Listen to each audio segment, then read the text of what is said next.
Hey everybody, Hello. welcome to Yarnyak. We missed you. We missed you. We missed you. We're back. Everyone. We're back. I spent 2 weeks doing administrative nonsense. That's what we're going to call it. Administrative nonsense. On the days that I would normally plot and plan and create a Yarnyak episode, I had to do like adulting. I have a business things. And now, I'm pretty much done, almost done. I think I'm done. I'm getting close to being done. Part one. Fabulous. So, Part one. Yeah, part one. Things could change if my dreams come true after all this paperwork, then there might be a part two, but we'll see. That remains to be seen. Tune in later. Anyway, we're back. We're back. Did you miss us? We missed you. I bet you really missed us last week when we were having a blizzard and there wasn't even Yarnyak, and I'm really sorry about that. Right. I am. I'm really sorry.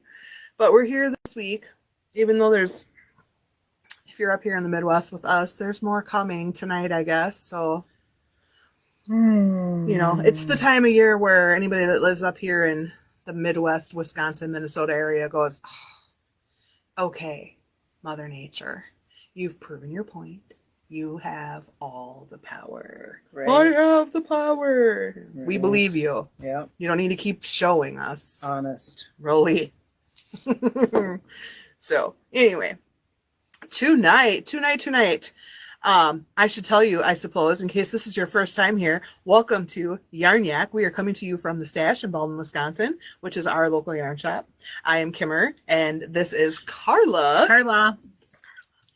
That's me. Yeah, that's her. I'm the best. She's the best. And we do a little show once a week, usually, unless, I have administrative duties to tend to. About, anything to do with yarn. We talk about anything to do with yarn that we feel like talking about. And so that's what we're going to do tonight. We're going to talk about Stitcher Self-Care Winter Edition. A couple of things that I hear a lot of complaints about in the shop this time of year. Definitely.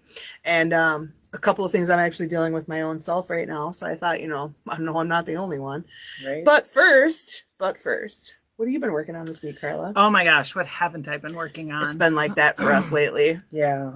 So I've kind of put my YPC stuff off to the side. I have something in timeout, and I've just messing around with some Tunisian crochet right now. And does it ease your brain a little bit? It does. Just reorder everything and calm it down. That's nice. Yep, totally. Put the brakes on and go a different direction. Well, especially because some of us are pretty hard at it for our annual charity drive that we do here at the Stash. And you can't make like that without it starts to become too much of a job. If it's not giving you joy, then you got to take a minute. So, yeah, I have been too. I have been working really hard on YPC stuff. I don't mind. Yep. I don't have any yearning personal project desires right this minute. So I'm happy to just keep pumping out wraps for the YPC. It's also helping me write some new patterns. Some really nice ones, yeah. Well, which are kind of accessible to the newer crocheter. Absolutely. They're not, I've done some more complicated ones over the last year, like the turret shell scarf, where you kind of have to know how to do a few things and a lot of counting and stuff. And the ones that I've made lately for the YPC have been more, much less counting and using just more basic stitches and just, not a lot of increasing or decreasing or anything like that. That's the one I put on excuse me, on timeout. It's it stems, my issue with it is that I broke a hook. Yeah.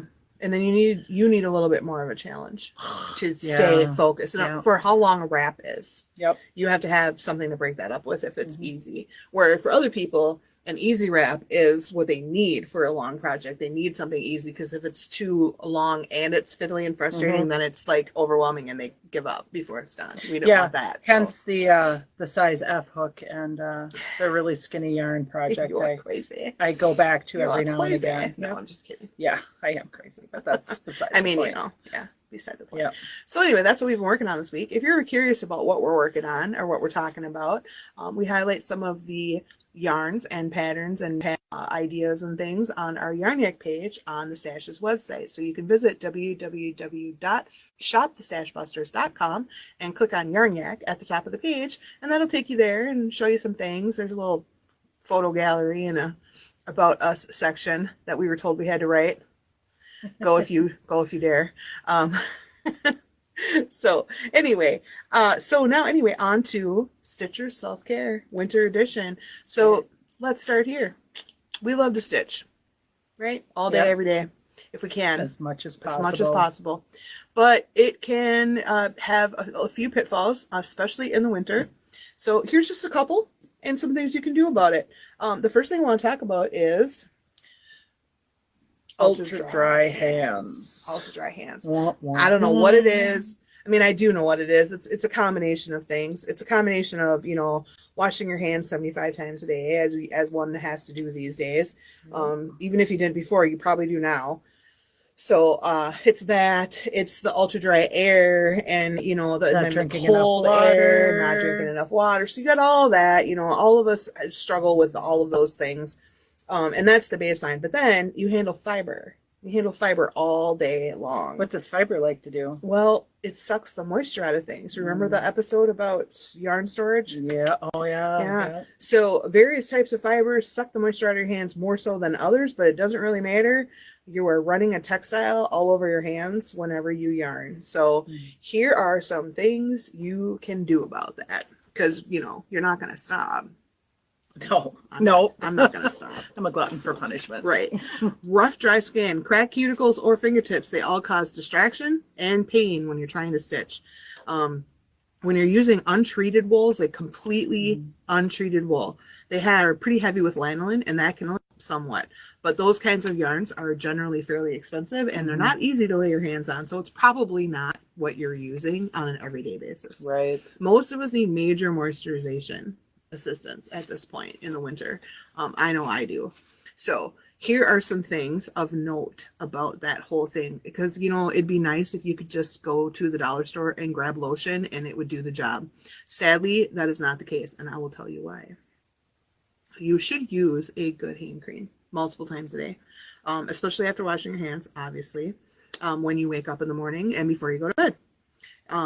A tip for a stitcher is to try to use that extra lotion bath on your hands right after you stitch instead of right before, to add that moisture layer, okay, periodically throughout the day, but not right when you're about to pick up your yarn.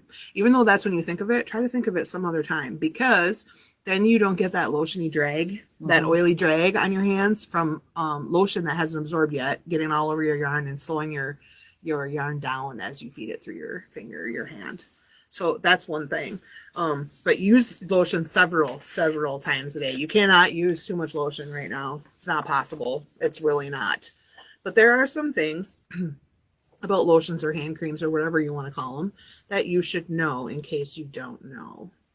You should avoid using body lotion. Body lotions. Body lotion is a general moisturizer. Most body lotions are fairly thin. Their consistency is not real thick. Right. They're meant for absorption over the whole body and all types of skin. They're usually not any much good for your hands. They also contain a myriad of ingredients usually, but they just don't pack enough oomph for really rough, dry hands. I have a lot of luck using body lotion. No, I haven't on my either. hands. No.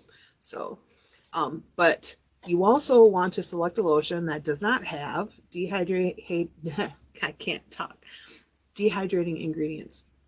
So it's totally nuts. I know, right? It's totally nuts, but it's the greed of the corporate industry. Many, many, many hand creams and lotions contain chemical additives that actually produce the opposite effect of hydration. Over time, especially, they produce rough skin. So what they do is they put some kind of silicone barrier over your hand for a short time that makes you go, oh, this makes my hands feel so good. But everything that's in the lotion that just got locked into your skin just like dives in, and think of it like little animals and little bugs chewing up and opening up your skin and eating through your cuticles and the edges of your fingers and just like making a mess out of it, because that's what those chemicals do. Sucking that They moisture suck it all out, and they crack and dry your skin so that you use more lotion. I want to say naughty words right now, but I won't. So the initial feeling after using seems smooth, but over time, these ingredients cause excessive dryness, actually more dryness than you had initially.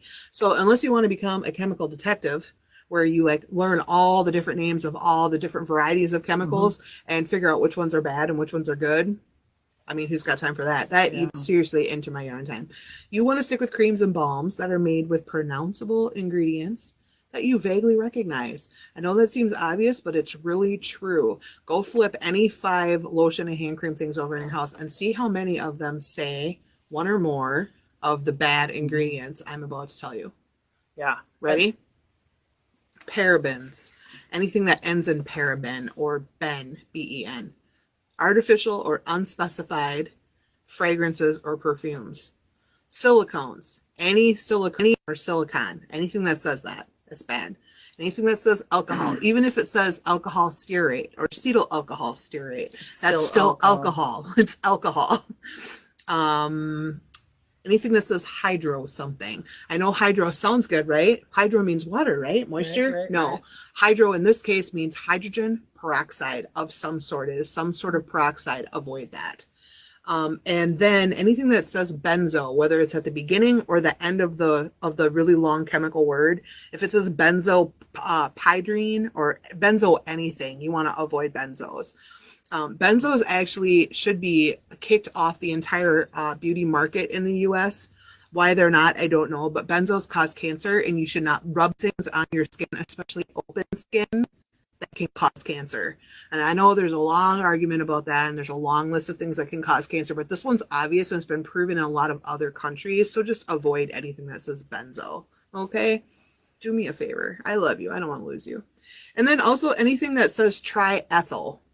So it might, again, have 8 syllables after it or before it, but if it says triethyl, you don't want that either. That is an ethylene derivative, and ethylene is like alcohol. It sucks everything out of your skin. So why put that? Right, don't put that on there on purpose. Evaporates. Don't put that on purpose. So Carly's going to tell you all the good ingredients. The good ingredients. These are the ones you want to watch for. These are the ones you want to buy. Right. So good ingredients like beeswax, number one fave right there, beeswax. Lanolin, which comes from sheep, from wool. Cocoa butter, which smells amazing. Shea butter. Aloe, which heals your skin. Jojoba. I knew that's how you're gonna say it. The one that says jojoba. The jojoba. Jojoba. One. Yes. It's pronounced jojoba, but you can say jojoba and I won't laugh because that's what I called it for like 10 years before someone pointed out to me that the J's are H's. Right. Whatever. You know what I mean. Absolutely. That stuff. Olive oil. And who doesn't love olive oil? That stuff is good for everything. It is good for everything. Truth. And coconut oil. Vitamin E. E is really good for your skin. You can buy straight vitamin E oil and mix it into a hand cream or a lotion that you like that maybe isn't packing enough of a punch. Just watch out if it has a bunch of alcohol in it, because if it does, there's no point. I swear, I promise. There's no point. Right. Calendula oil. Which that also is a healer, like aloe. It doesn't just moisturize. It actually is slightly antiseptic and heals skin. So anything you can find that has calendula oil in it, especially if your skin is broken, will help you. Ceramides. Now, ceramide sounds like a chemical, right? Well, it is and it isn't. It is a derivative of plants. So you'll see ceramides a lot in restorative creams for like around the eyes and the face and stuff. And good hand creams will have ceramides in them. And they build, okay, I don't want to get this wrong, so I'm not even going to say it, but they do something to your cells in your first and second layer of epidermis in your skin and help build it back up and keep it supple. So it's good. That's a good one. Fabulous. What she said times 2. Grapeseed oil. Grapeseed oil is phenomenal. Yeah, phenomenal moisturizer. Yeah. It really is. It's a little hard to get. But it also absorbs really quickly, like coconut oil. Yep, absorbs right in. Sunflower oil. And this one is this is a new one on me. I had not heard of this before, but it came up on a list I did with the FDA on the FDA's website. And it's called, and I might be saying it wrong, but squalene or squalene. Okay, so it's an emollient that in its good form is made from olives, which, like olive oil, I'm sure, which comes from the nut. I'm not sure what part of olives, but it's an emollient made from olives. However, it also can be made from shark livers. You heard me, the livers of poor sharkies. Right. So definitely if you see that ingredient, it's either way, it's going to moisturize your hands. But if you're a person who minds or cares about these things, no judgment here, definitely check for a cruelty-free label or a PETA label on that product to make sure that the squalene or squalene or whatever came from olives and not shark livers. And it might even say squalene or squalene from olives. It may say that, from but shark livers, or if that's some other. I wouldn't want someone who's watching this to be like, that's made from shark livers. You're a terrible person. No, I'm not. I swear to God, I'm not. I'm giving you the best information I have. Right. So it's not always made from shark livers. No, not always. But Not you always. can check the But it label. should be labeled. If it is made from olives, it should be labeled. Yep. Something like a cruelty-free label. Okay? Yep, makes sense. So those are good ingredients. You can look for any combination of those ingredients. Those ingredients can be used by themselves. However, aloe and calendula will not moisturize very well by themselves. They are more healing. They moisturize a little, but they're more healing. Other things on this list moisturize much better. And if your skin is cracked or broken, then adding aloe or calendula to it will help keep it clean and help it heal quicker. So all those like people, those poor people, it's only happened to me a couple of times, and man, does it hurt. It hurts so much where the tips like up here of your fingers crack open. Oh, right it's here. so painful and annoying. And then if you yawn, that is like, it's like getting a paper cut over and over and over and over again as Kiss the of yarn death moves. right Yeah, there. it's just horrid. So anything you can do to heal those up quickly, and you have my sympathies if you get those. Some people seem to get them worse than other people. Yep. I'm not sure why, if it's temperature or hand washing or just your skin or what, or a combination of those or whatever, but it's painful. I've had it just a few times and it really hurts. I get it here on my little pinky right here. Oh, yeah, I've gotten little crack open cuts from dry skin right there. It will crack and it will take forever to heal. The ones that are right up on your fingertips. Yep. Oh, because you're touching it all the time. You can't put a bra on or wash your hands or anything without that. It just hurts. I don't want to do with dishes. I'm just like, walking around like that. Oh. Totally. Yarn for me. So here is a little winter tip for me. I have done this before many times. If your hands are horrifically dry, if you're like the backs of your hands are rough or the fronts of your hands, or you have those terrible cracks or your cuticles are cracked and they hurt, any of those reasons, or if you don't want to wait till it gets that bad, here is the thing you can do. Any of those good ingredients combined into any kind of cream you can find, or natural, like a balm or a lotion bar, anything like that, anything you like that. Lather, slather, rub in. I mean, like thick, like disgusting. Like I'm not touching anything like this. Put it on and then put it on again. Put it on. And then take a nice, clean, soft pair of socks, slide them over your hands and go to bed. And when you get up in the morning, your hands will be like miles better. And you won't get it all over like your face and your hair and your sheets and stuff while you're sleeping. Right.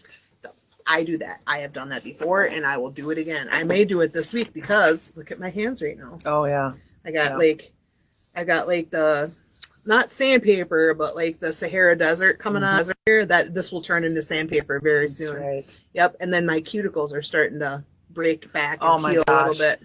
Yeah, I woke up the other morning and I was like, oh my gosh, why is everything shedding? Yeah, because it's dry. Yeah, it's really dry. Indoors right now, it's so dry. Another thing that you could do about that is, besides the obvious of a humidifier and stuff, but just try and hydrate your air. Run your shower for 15 minutes with the door open and the fan off if you can stand it. Just try to get some moisture into your indoor. We're all trapped inside right now, and it's just, the air just dries right out and it's not fresh anymore. So, I mean, there's lots of different things that you can do about that. I like to put a few drops of eucalyptus oil in my bathtub and then run my hot shower on it and just let it steam up a little bit. It's something. There's a lot of like throwing pitches in the dirt this time of year. Oh, sure. Yeah. Trying to find anything to make you feel just this much better. And in the grand scheme of things, it's not going to hurt that much to not run the fan in the shower because The air is so It dry. is so dry. You're not It's going to get not like a gonna moldy last. bathroom It's or not gonna anything. Not last this very time of long. year. No. I'm not talking about doing that every day. I'm Yeah, just saying, don't do it in the height of summer. Periodically, it won't hurt anything to do Right. that this time of year. So yeah, dry skin. Welcome to winter. It is not fun. Especially not for a person who yarns. Right. So those are things you can do. If you have any hot tips for people that you'd like to share, you can certainly comment on this post and share them with us. We want to know, what do you do to get rid of dry skin this time of year? Do tell, do tell, do tell. We'd like to hear it. Absolutely. Anything. What is the other bane of your existence right this minute? Body aches. Me and Carla were just like complaining. I'm not going to say what we're really doing. We were like, just like 15 minutes ago. Both of us have, okay, I'm going to point on her, right? Both of us have like right here between the shoulder blades, like a solid brick forming with some kind of like drill device going right into the middle. No, so like you keep going like this and it's just not, it's not helping anymore. And you know what it's from? It's from going like this.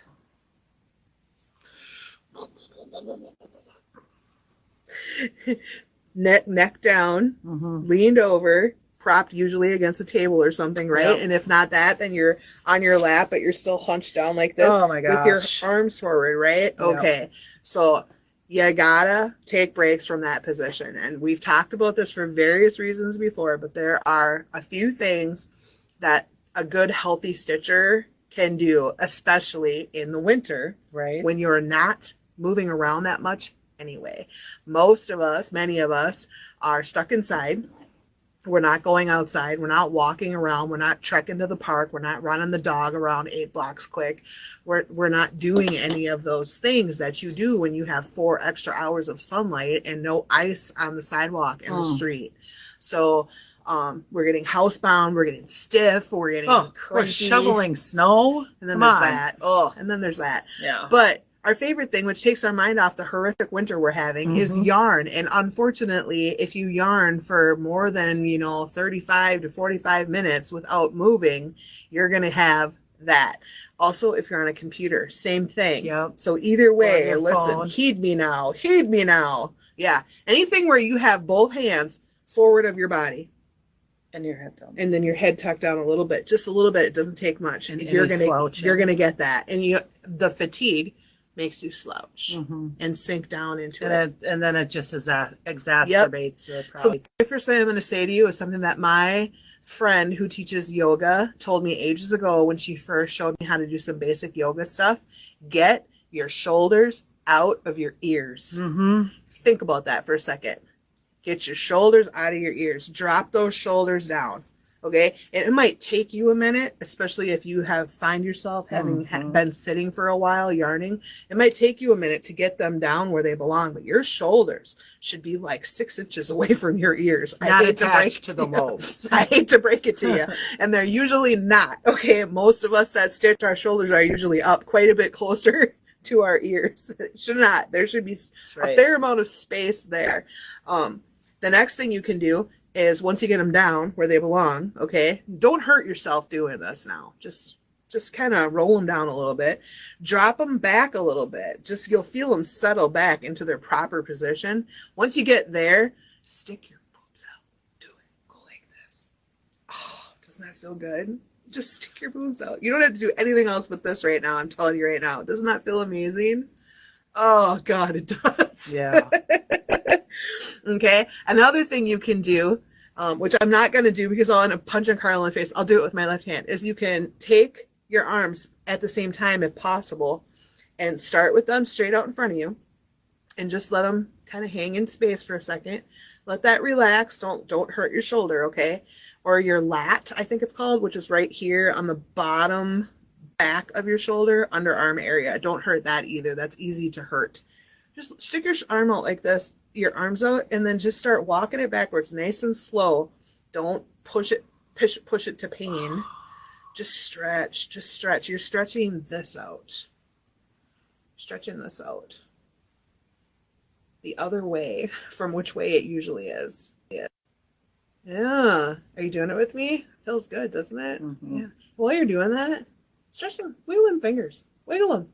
roll that wrist, you know, even if you just can wave and wiggle your fingers, either any of those, shake some blood circulation back into your hands and then back up your arm. Okay.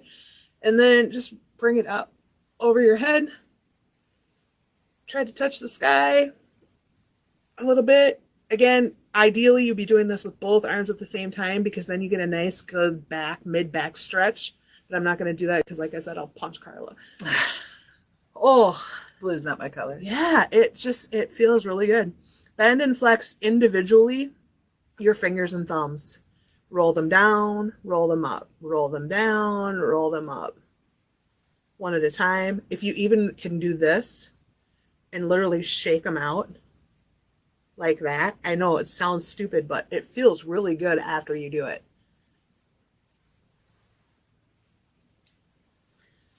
So those are some things you can do to your hands and your arms.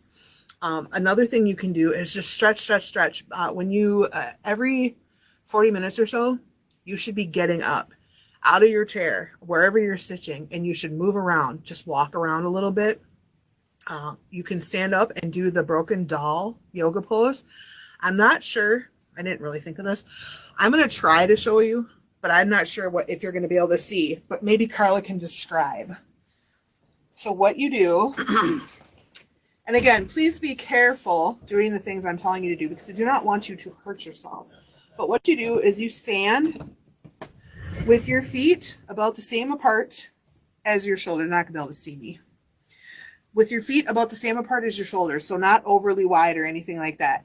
And then I just want you to walk your hands down your front of your thighs like this. Nice and easy, don't hurt yourself. Run them down the front of your calves, your shins. When you get down to your ankles, you're probably going to feel a tug in your back. Just stop there for a minute. If you're like me, you'll feel a nice pop. And what you do is, this is 5 minutes, okay? I know it sounds really long, but it isn't. It doesn't take that long. Just start letting your hands hang like a broken doll. Can you see? Yeah. I look like a broken doll, right? Yep. Like I just became unhinged. Her hands are just swinging like she's just swinging. like she's leaning over a bar. And Carla, almost. how far away from the floor are my fingertips right now? Inch couple or two. inches, right? Yep, they're just a couple inches. As I hang here, as I wait, my own body weight, my own upper body weight is pulling my back naturally. It's stretching it out. Yeah, it's kind of amazing because air space in. Her fingers are getting closer to the ground here. I'm not moving my hips or my legs or anything. This is just my body is just lengthening and stretching out. The spine. Yep. Oh, now she's touching the floor. I kid you not. This is amazing. I have not moved the rest of my lower body at all. Yep. I'm almost there. Ideally, I'd like to be able to put my palms on the floor, but I'm old, so that might not happen. But I'm definitely much further along. I'm going to stop there. Okay, crucial, don't just stand up. Put your hands back on the front of your legs and walk yourself back up a little bit at a time. Get your hands up on top of your knees and just roll up nice and easy. Give yourself because if you just try to stand up, you're going to hurt your back, and I don't want you to hurt yourself. Yep. That's the broken doll. If you have any questions whatsoever about that, you can contact a yoga professional. You can try looking at a tutorial on the internet. Mm-hmm. Again, please be careful and don't hurt yourself, but it is a very useful little stretching exercise that you can do without going outside. That actually helps a lot. That one helps a lot. Yeah. So, and then another one that I do at home, because I have stairs in my house, even though I hate them for my knees, I'll sit on like a lower step and reach behind me like this. So like this, and use my arms to stretch my back and shoulders out by just pushing my butt up off the step an inch or two, not a lot, just a little bit. And if you do that a few times, it actually slightly cardio. It'll like increase your blood flow and your breathing a little bit. It's not horrible for the back of your arms if you care about that. But what it really does the most is stretch this whole area, pec, lat, shoulder, into the middle of your back, out again a little bit. So awesome. Those are some things you can do for that. We recommend setting a timer if you must. Ask, your, what do you call her again? Siri. Yeah, ask her or the other one, her evil twin on the other network, to tell you when it's been 40 minutes. And at 40 minutes, just jump up, do a stretch, stretch your arms, shake your hands out, walk around the room a few times, go pee, load the dishwasher. I know it's cleaning, but it's just something to take a quick break so that you don't have seriously repetitive type injuries or really stiff sore muscles. We don't want you to be, you don't want to have to stop yarning because you didn't have anything else to do but yarn for 9 hours. Right. Because it's 20 and it won't stop snowing. Right. And icing. So those are some things you can do. Yep. Yes, Denise, I see your comment. I usually don't answer comments because I can't read them while I'm taping the show. But yes, I have made, in past years, basically a lotion, I guess you'd call it, based with coconut oil and grapeseed oil. And then I mix like a little bit of essential oils that I just like the smell of into those. And that one is really, really nice in the wintertime. So by all means, if you make your own or know someone who does that, the more natural ingredients you can use, the better. It helps you avoid the pitfalls of the alcohols and so on and so forth. So those are some things you can do. Anybody have any awesome stretching exercises that they do or ways they like try to move around when they're yarning? Let us know. We always want to hear stuff or do stuff or learn new stuff. Always, always. Yep. Fabulous. So above all though, move. Don't just sit. You got to move. Even if it's short, it's actually fine if it's short. Taking short, quick breaks is better than taking no break. Right. Absolutely. Absolutely. Yep. I like to do laundry and when I'm doing it. Yeah, Get up, fold that laundry standing up. Oh, So I'm you can not shift even from foot to foot. You can move your butt a little bit. I'm talking like wash or dry. I'm Just not even moving talking about folding. Folding. Screw the folding. Folding. Who would Do real fold, people fold their right? clothes? Do real people I do that? don't know. I fold the towels so I can fit them back in the closet Right, from whence they came. right, But right. that's about Everybody it. else gets a basket. I'm not gonna lie. I'm not either. But irregardless, okay, I fold those towels standing up at the dining room That's table, right. and I move my butt. Like I dance to my own little music because moving your butt also stretches out your back. That's right. Yep.